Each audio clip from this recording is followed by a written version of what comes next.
Alright, this is going to be a video of this 52-inch Emerson brand ceiling fan that I picked up at a Habitat Restore while I was on vacation. Paid a total of $15 for it, 5 for the blades and 10 for the motor.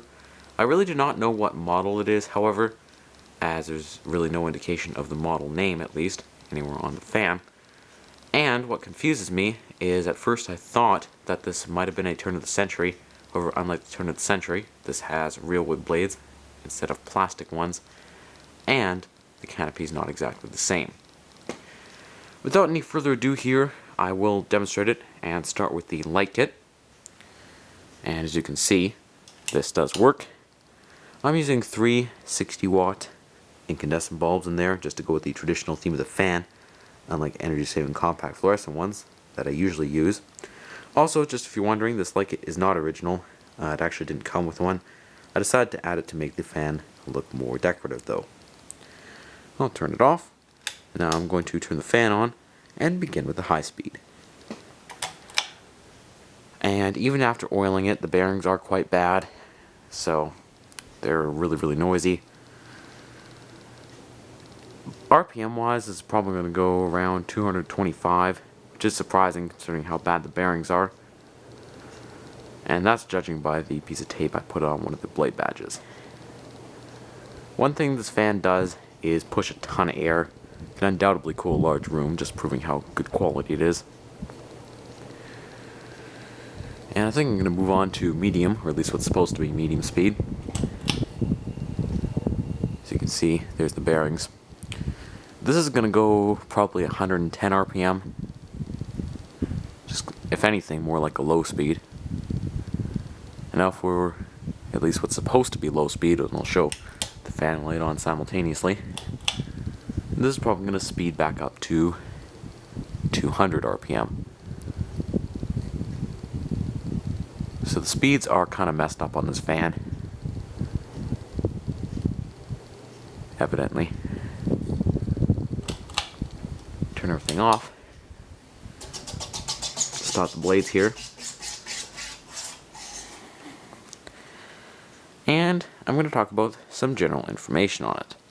Now, like you saw there, speeds are in the wrong order, and I suspect that's due to the fact that the original speed pull chain looks to have been replaced with this one, which is just a standard 3-way chain for light fixtures. Those are really never meant to control speeds, therefore causing everything to be in the wrong order, for instance medium and high to be mixed up, and also spinning at the wrong RPMs. I honestly do not have a correct replacement at this point, but I am looking into getting one, where to find one. So if any of you actually do know what kind of switch this uses, I would much appreciate you sharing. Another issue this fan has is the finish, because it's kind of peeling off in some places.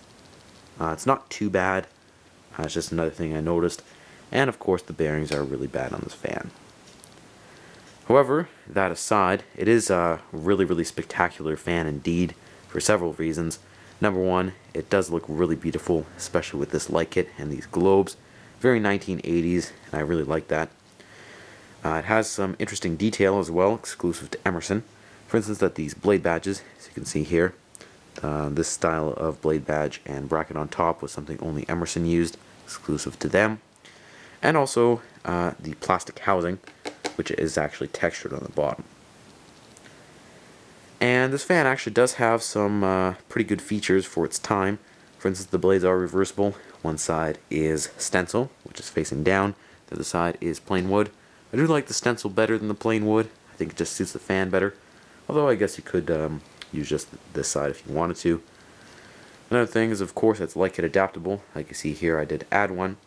And I think that really just completes the look of the fan. I mean, without the light kit, it's a bit plain in my opinion. So I think this goes really well with it. It is actually down rod mount only. There is no flush mount option in this. There really is no way to do that. Doesn't really matter anyway, because this probably would not look good flush mounted. And of course the cons are pretty obvious. The finish is peeling off, the speeds are in the wrong order, and, you know, the bearings are really terrible. But honestly, I still think this is a spectacular fan. I can see past all that, especially it being American made and not, you know, modern Chinese crap. I'd have to give it 4.5 out of 5 stars. Even though it's not in the best of shape, it is truly amazing. First Emerson in my collection, and the first American-made fan in my collection as well. So guys, thank you for watching.